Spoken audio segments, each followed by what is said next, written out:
Us now live from Washington are two members of that task force, Democratic Congressman Hakeem Jeffries of New York and Republican Congressman Will Hurd of Texas. Gentlemen, thank you for joining us.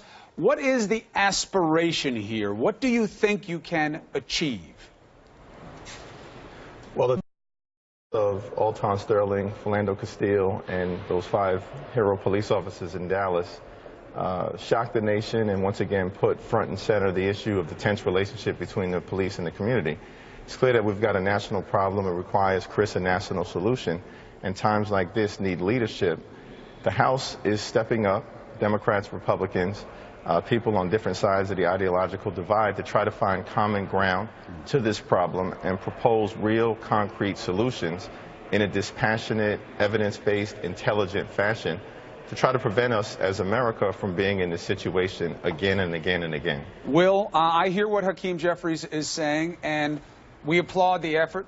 We here at CNN, we're calling for Congress to do something about this situation, but the reality is, this is a state issue, this is a local issue, and we saw that President Obama put together a task force, a commission it was called then, after what we saw in Ferguson. Recommendations came out that, were good, logical, practical, and very few have adopted them in localities across the country. So how can you do better? Well, I think the difference is the commitment from both sides of the aisle on this issue. The first step is to show that despite this circus atmosphere that we see up in Washington, D.C., despite this being an election time, that we can actually work together and talk about these issues in a dispassionate way. The reality is that it's 2016 in the United States and America, and whether your skin is black or brown or your uniform's blue, you shouldn't feel unsafe walking the streets of America. And we can solve this problem. We got to make sure that we don't let people sow fear into our hearts and minds. And I think the difference is the example the 5 lawmakers in Dallas made. These are men that gave the ultimate sacrifice to protect people that were protesting law enforcement. This is, protesting peacefully is a very American thing, and we got to use them as an example. And I think that the tone is different, and the commitment from both sides is different than it has been in the past. So, Hakeem, how's this going to work?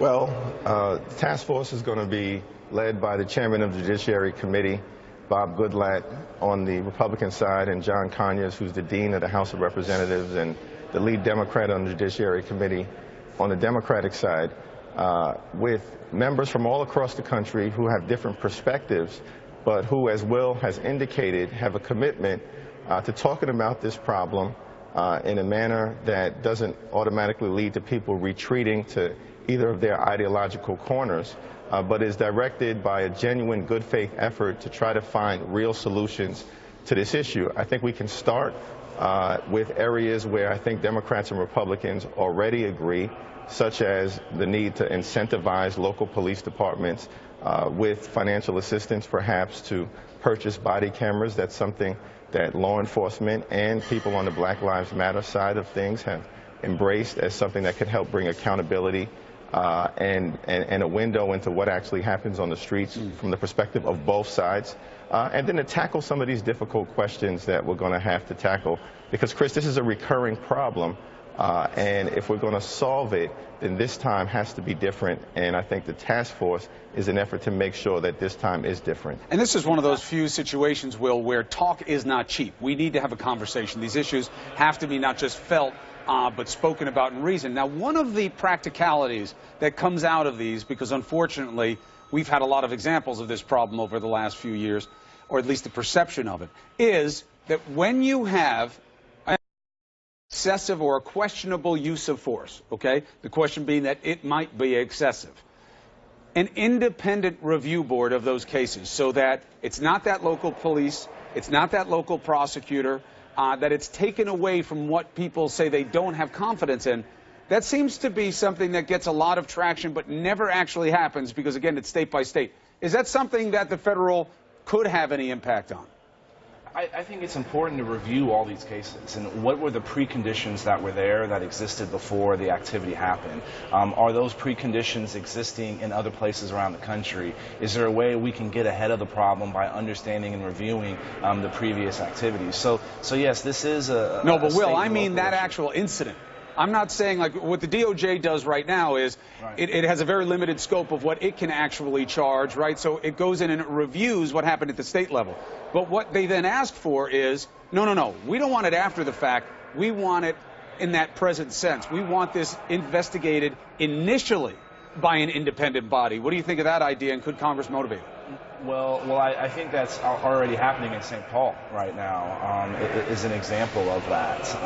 The reality is that we have to look at everything, and we got to make sure people feel comfortable with law enforcement, and that law enforcement feels comfortable with their communities. And if there's outside entities that can help in that, if there's a role for a federal review, these are some of the conversations that should happen, and do it within the existing frameworks that are there. I think this is a problem that can be solved. It's not going to be easy. It's not going to be done overnight.